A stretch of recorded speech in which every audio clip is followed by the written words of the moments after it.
Мир вам, братья и сестры, с Днем Казанской иконы Божией Матери. Вот 3 финочки закончил наконец-то. Это вот одному человеку поедет, он у меня уже заказывал. В общей сложности, по-моему, 5 ножей взял, дорогих, которые вот я своим весом испытываю. Ну, вот такие вот финочки сделали. Сейчас покажу, то есть можно одной рукой вынуть, хотя сам держится очень плотно. Вот 9 ХФ,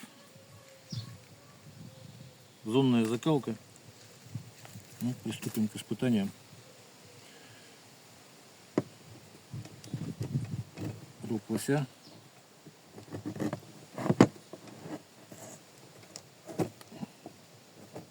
Угол заточки очень-очень острый. Я не знаю, сколько тут не мерил, короче, мерить мне нечем его, но 2 миллиметра. Ширина здесь, я не знаю, 18, по-моему, в этом именно. И от 2/3 заточка начинается. В ноль, без подводов. Вот. Рог постригали. Вот это вот кожа такая тоже дубовая, уже сухая.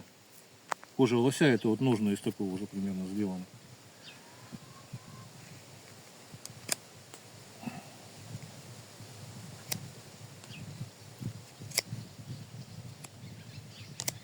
Примерно так. Вот. По дереву еще проверить надо. Видно, да, как сухая деревяшка тоже уже. Тут у нас жара стоит 30 с лишним. То есть можно вот аккуратненько такие вот стрелочки снимать. По дереву режет просто замечательно. Так, например. Такие вот какие-то вещи делать. Так. Теперь, что далее? Это у нас камус лося.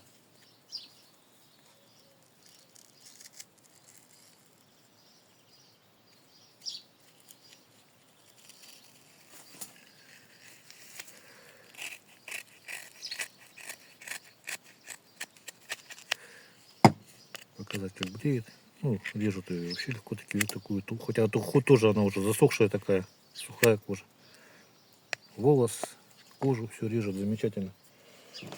Такая вот штучка еще, ремень солдатский. Ну, знаете, это вот как тросы делают для автомобилей легковых. Примерно такая же. Ну, просто вот режет. Замечательно и прям на весу. Вот. Далее. Да, и по газетке проверить.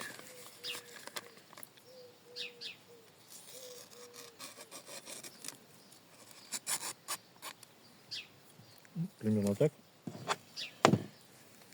Покажу уход с ним. Значит, тут рано или поздно все затупляется. И вот как раз я показывал, для чего вот эти вот штучки. Хотя это, ну ладно, уже начал. Вот кусочек наждачки. Лучше, конечно, по размеру вырезать. Вот таким вот образом его наставляете и по плоскости. Лучше, конечно, вот ее положить на что-то такое, вот, например, чтобы для безопасности. На какую-то фанерочку можно. С одной стороны и с другой стороны. Вот. А если для пущего такого, чтобы оно заточку лучше держало, то есть немножко как бы наклончик делаете чуть больше, да, и получается такая вот микролинза. Это вот об кожу можно, об шов ножен прямо делать это. Вот. Примерно так. Ножны, значит, сделаны можжевельник внутри, снаружи кожа. Вот это вот в данном случае набук. Это, то есть кожа на выворот. Лицевая сторона внутри получается. Можжевельник — это вот клинок, всегда стерильный, всегда приятно пахнет. У меня уже вот один нож уже лет 5, наверное, и аромат не перестает. И даже после рыбы водой холодной мою, и ему абсолютно ничего.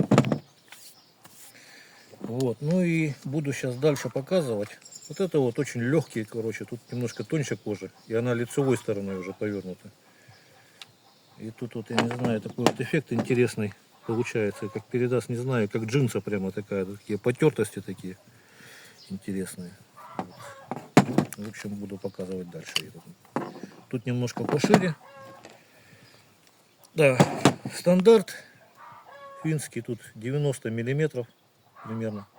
Плюс-минус, я тут, короче, как Алексей Мельницкий, вот ролик его видел. Тоже, как говорится, как художник. То, что вижу, то пою. Рот лося. Ну, понятно, что угол заточки здесь очень острый, и поэтому его батонить жестко там. Можно, конечно, его заточить было там, как зубило, как у нас на Колыме у нас такие ножи были. Тоже, кстати, вот многие спрашивают про больстер, но мне вот так вот больше нравится. Такая какая-то лаконичность получается. И ну, на Колыме у нас все ножи были, без всяких больстеров, чисто деревянные. Чисто деревянные. Почему? Потому что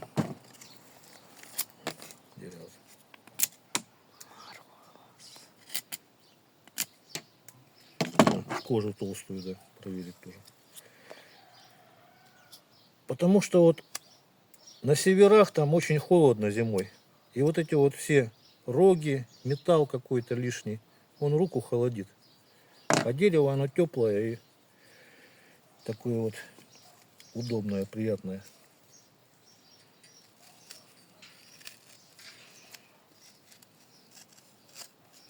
Вот без мыла прям бреет как бы. То есть, да будете лося, можете его побрить, а потом кожаные курточки себе пошить. Или ножны.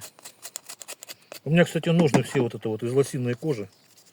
Она такая. Я вот подходил к этой финке вот так, что вот у меня, допустим, вот представился я на месте финна, у меня нету ничего в лесу.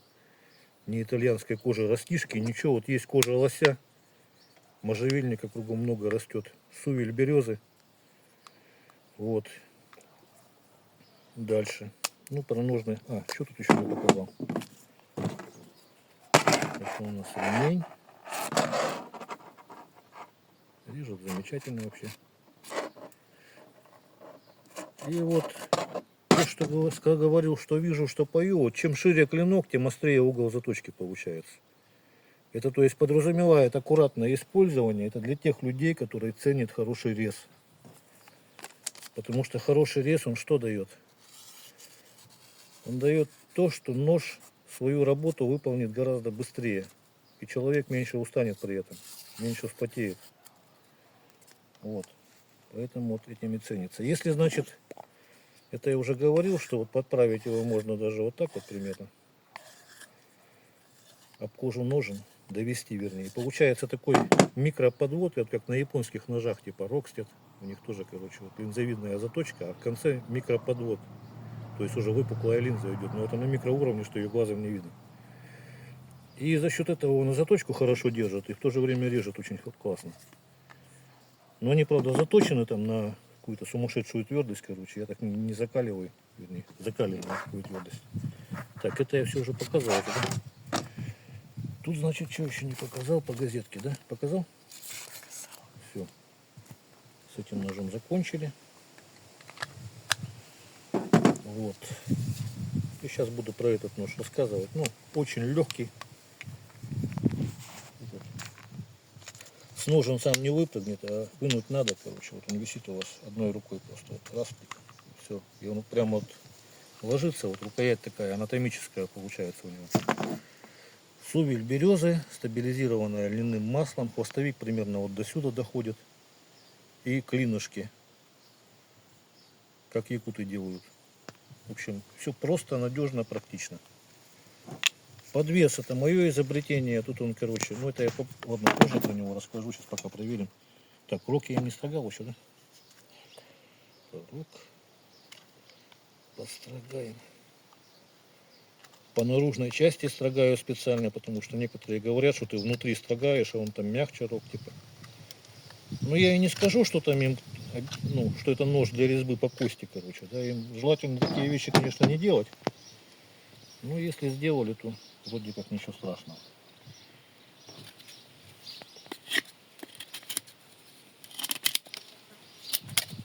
и вдоль, и поперек, то есть режет без проблем. Дерево, шкуру.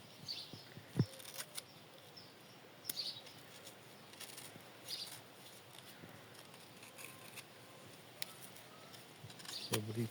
Так. Кожу толстую я вроде показывал, да?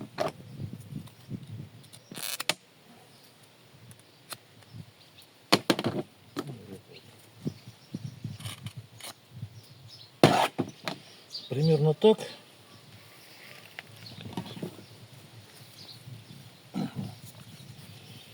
Теперь про нужное расскажу. Значит, можжевельник, грубая кожа лося, такая дубовая уже, деревянная. Здесь это, значит, брусочек вот этот вот, чтобы... Так, опять улетело, да? Наждачка улетела куда-то. В общем, править его вот так вот можно. Клинок всегда приятно пахнет, можжевельник внутри. Вот. Значит, если вам эта штучка мешается деревянная, ну как брелок я назвал его, да? Вот так вот его просто ослабляете слегка. Все просто и надежно. И можно его вот так вот снять просто. То есть она уже без него будет аккуратно так вот все. Подвес тут тоже никаких металлических частей нету, ничего не гремит, ничего не шумит. Все как любят охотники. Если надо его снять, например, вы решили сделать из него шейник, то он тоже вот так вот все легко снимается. То есть вот так вот просто. Это, кстати, никто так не делает подвесы. Говорят, что слышал, что какой-то в Якутии мастер делает на якутские ножи такие подвесы, но не видел. Вот, ну все снимается. Можно сюда шнурочек повесить и носить на шее. Вот, если надо одеть, тоже все просто.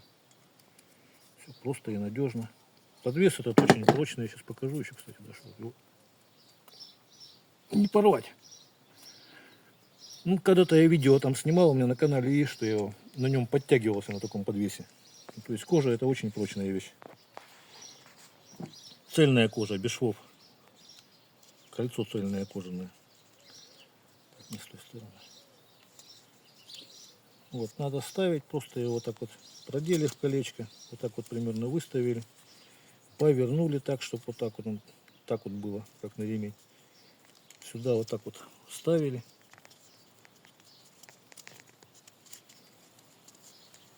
И затянули. Вот таким вот образом. В общем, все. Так, что-то, может, еще забыл сказать. Но если что-то вспомню, наверное, в следующих видео. Такие финочки у меня люди заказывают, слава богу. Уже много заказано. Делать буду еще, показывать, улучшать. В общем, всего самого доброго. До свидания.